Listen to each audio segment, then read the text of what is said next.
जय श्री कृष्णा। आप सभी को मेरे इस YouTube चैनल पर हार्दिक स्वागत है, अभिनंदन है। प्यारे बच्चों, आप टीजीटी की परीक्षा दे रहे हैं या एलटी ग्रेड की परीक्षा दे रहे हैं अथवा कोई अन्य परीक्षा दे रहे हैं, तो उसमें जो एक इम्पॉर्टेंट है प्रसार शिक्षण विधियों का वर्गीकरण।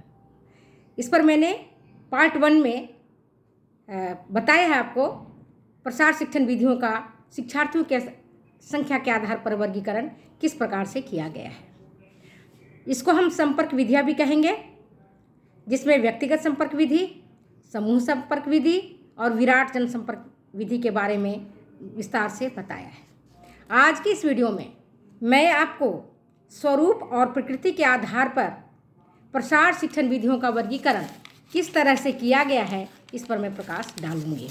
तो ये देखो, स्वरूप और प्रकृति के आधार पर अगर आप देखोगे तो प्रसार शिक्षण विधियों का वर्गीकरण मुख्य रूप से 3 प्रकार से किया गया है। कौन सा? पहला मौखिक, दूसरा लिखित और तीसरा दृश्य। मौखिक जो हम बोल के करते हैं, जिसको हम वर्बल कह सकते हैं, जिसको हम ओरल कह सकते हैं। दूसरा है रिटेन, जो हम लिख करके करते हैं। और तीसरा है विजुअल, जिससे आप देख करके करते हैं। तो स्वरूप और प्रकृति के आधार पर प्रसार शिक्षण विधियों का वर्गीकरण मुख्य रूप से कितने भागों में किया गया है? 3 भागों में किया गया है।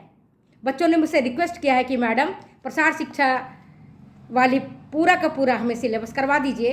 तो मैं एलटी ग्रेड की पूरी ये लास्ट ही शायद वो चल रहा है, उसके बाद ख़त्म हो जाएगा। मैंने पूरे के पूरे करवा दी हूँ। तो पहला क्या है? स्वरूप और प्रकृति के आधार पर इसको कितने भागों में बांटा गया है? 3 भागों में बांटा गया है। पहला वर्बल, जिसको हम बोलते हैं मौखिक, ओरल, बोल करके। तो ये भी 2 प्रकार का होता है, वर्बल भी। कौन कौन से? एक आएगा प्रत्यक्ष, दूसरा आएगा अप्रत्यक्ष। एक आएगा डायरेक्ट, दूसरा आएगा इनडायरेक्ट।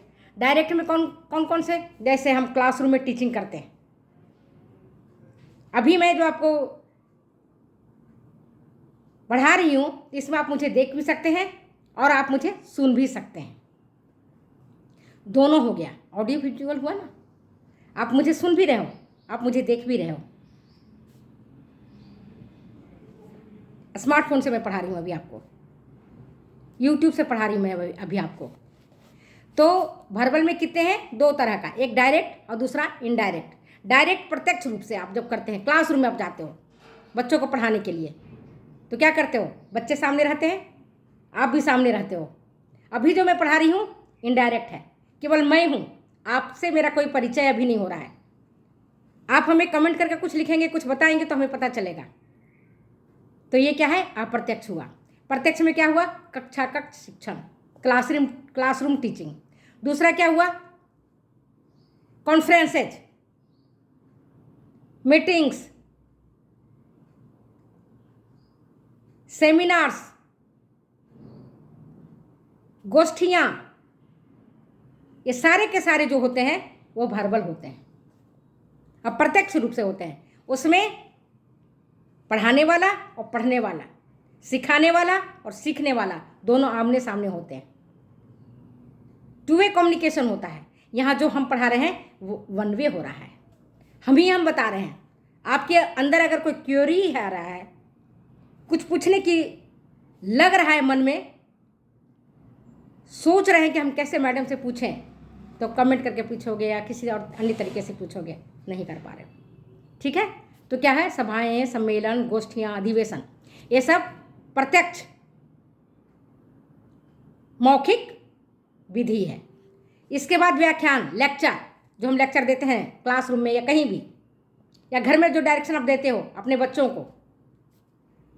पुत्र देता है अपने पिता को, या पिता देता है अपने पुत्र को सलाह तो पिता पुत्र देते हैं आपस में। डायरेक्शन कौन देगा? डायरेक्शन पिता देगा पुत्र को, पुत्र पिता को डायरेक्शन नहीं देगा। यह हमारे सनातन संस्कृति में नहीं है। तो व्याख्यान, घर, खेत और कार्यस्थल पर भेंट, ये सब मौखिक है और आमने सामने होता है, जहाँ प्रसार प्रशिक्षक सामने आते हैं और पढ़ाते हैं। और सामूहिक चर्चा, ग्रुप डिस्कशन, जो आप अक्सर करते हो, ये मौखिक का प्रत्यक्ष स्वरूप है। इसके बाद दूसरा अप्रत्यक्ष। अप्रत्यक्ष में क्या है? रेडियो। रेडियो से आप सुनते हो, टेप रिकॉर्डर सुनते हो, टेलीफोन से सुनते हो। अभी मैं आपको पढ़ा रही हूँ तो आप देख भी रहे हो, सुन भी रहे हो, केवल सुन नहीं रहे हो। अगर मैं केवल ऑडियो से करती तो आप कह सकते थे कि ये मौखिक है, लेकिन आप मेरी शक्ल भी देख रहे हैं, है ना। लेकिन अप्रत्यक्ष है, सामने सामने हम नहीं हैं। इसके बाद आता है रिटेन। दूसरा क्या है? लिखित। लिखित में कौन कौन से? जो भी आपकी पुस्तकें हैं तो लिखित है। जैसे ये अखबार है तो ये भी कम्युनिकेशन का साधन है, तो ये भी लिखित है ना। मैगजीन है तो लिखित है। ये क्वेश्चन पेपर हमारे पास बनाने के लिए आया हुआ है, तो ये भी हमको लिखित में ही करना पड़ेगा, ये लिखित है, ठीक है। परिपत्र है तो लिखित है। जैसे परिपत्र आपको मेरे पास ही पड़ा हुआ देख दो, लेकिन दूर है तो मैं एक बार दिखा दूं। ये परिपत्र किसको कहते हैं? ये देखो, कोई विज्ञापन का है तो लिखित है, अखबार में डाल करके आया हुआ है ना। ये देखो,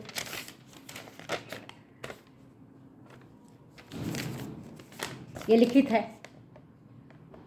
सर्कुलर पत्र लिखित आता है, सूचना पत्र लिखित आता है, चार्ट पोस्टर सब लिखित है, किताबें लिखित है ना। तो ये सारे के सारे क्या हैं? ये लिखित में आते हैं और इनके माध्यम से हम बच्चों को पढ़ाते हैं, या नीडी पर्सन जो ज़रूरतमंद है उसको हम बताते हैं। जैसे फ्लैश कार्ड है, दिखाते भी हैं, चार्ट है, पोस्टर है, सूचना पत्र, सर्कुलर पत्र, परिपत्र, किताबें, पत्र पत्रिकाएं, अखबार, ये सारी चीज़ें क्या है? लिखित है। और इसके बाद आता है दृश्य, विजुअल, जिसे आप देख सकते हो। तो देखने के लिए क्या क्या है? प्रदर्शनी, एग्जीबिशन, छायाचित्र, पोस्टर, चार्ट, इसे आप देखते हो, लिखित भी है और विजुअल भी है। फ्लैश कार्ड, पपेट शो, नाटक, स्लाइड्स, प्रदर्शन जो हम करते हैं, विधि और परिणाम, मेथड डिमोन्स्ट्रेशन और रिजल्ट डिमोन्स्ट्रेशन। इसके बाद फिल्म शो, ये सारे के सारे दृश्य शिक्षण सामग्री हैं, है ना। अब आपको समझ में आ गया कि हमने पिछले वीडियो में आपको संपर्क विधियों के आधार पर 3 वर्गों में वर्गीकृत किया था: व्यक्तिगत, समूह और विराट जनसंपर्क। आज हम स्वरूप और प्रकृति के आधार पर देखते हैं, तो मौखिक, लिखित और दृश्य। दृश्य के अंतर्गत मौखिक में 2, प्रत्यक्ष और अप्रत्यक्ष। लिखित में हमने क्या देखा? जितने भी प्रकार के लिखित है, किताबें हैं, पत्र पत्रिकाएं हैं, परिपत्र है, सर्कुलर पत्र है, सूचना पत्र है, चार्ट है, पोस्टर है, अखबार है, ये सारे के सारे किस में आते हैं? लिखित में आते हैं। और दृश्य में chart, poster, folder, flash card, सूचना पट, नोटिस बोर्ड, है ना, अखबार, किताबें विभिन्न प्रकार की, slides, method demonstration, result demonstration, ये सारे के सारे आपके दृश्य में आते हैं। तो आज मैंने प्रसार शिक्षण विधियों का वर्गीकरण के बारे में विस्तार से बताया है। कैसे बताया है आपको पता है। ये स्वरूप और प्रकृति के आधार पर 3 वर्गों में बांटा गया है। फिर से सुन लीजिए, मौखिक और लिखित और दृश्य। लिखित में जितनी भी चीज़ें आप लिखित देखते हो सब लिखित में आएंगे। मौखिक में 2 आ जाएंगे, प्रत्यक्ष जो आमने सामने होता है, अप्रत्यक्ष जो पीछे से हो रहा है, और दृश्य जिसे आप देखते हो, है ना। तो आज मैं इस वीडियो को यहीं विराम देती हूँ और अगले बार मैं आपको कार्य के आधार पर, कार्यानुसार प्रसार शिक्षण विधियों का वर्गीकरण कैसे और किस तरह से किया जाता है, इस पर विस्तार से चर्चा करते हैं। दोस्तों, मेरे प्यारे विद्यार्थियों, मैं काफ़ी दिनों तक आप लोगों से दूर रही हूँ। पढ़ाई के मामले में मैं पढ़ा नहीं पाई। मैं भी काफ़ी कुछ दिन तो व्यस्त थी, कुछ दिनों में फिर बीमार पड़ गई, और कुछ दिनों में थोड़ा सा रिटायरमेंट के बाद जो होता है एन्जॉयमेंट, उसके लिए मैं बाहर चली गई थी, तो मैं आपको नहीं पढ़ा पाई थी। आज अब मैं कल से रेगुलर क्लास ले रही हूँ और मैं रेगुलर पढ़ा रही हूँ। तो आप ध्यान से अगर पढ़ोगे तो आपका प्रसार शिक्षा का जितनी भी कन्फ्यूजन है सारे के सारे दूर हो जाएंगे। और वीडियो अच्छी लगती है तो प्लीज़ शेयर करें, कमेंट करें, सब्सक्राइब करें। और फिर मिलूंगी मैं अगले वीडियो में अगली बातों के साथ। तब तक दो इजाज़त जाने की। Okay, bye. ठीक है। लाइक करना, कमेंट करना और सब्सक्राइब करना बिल्कुल मत भूलना। बच्चे कमेंट नहीं करोगे तो मुझे कैसे पता चलेगा? जो कुछ पूछना है आप कमेंट बॉक्स में जाइए, देखिए कुछ ही मैं बताऊँगी। ओके।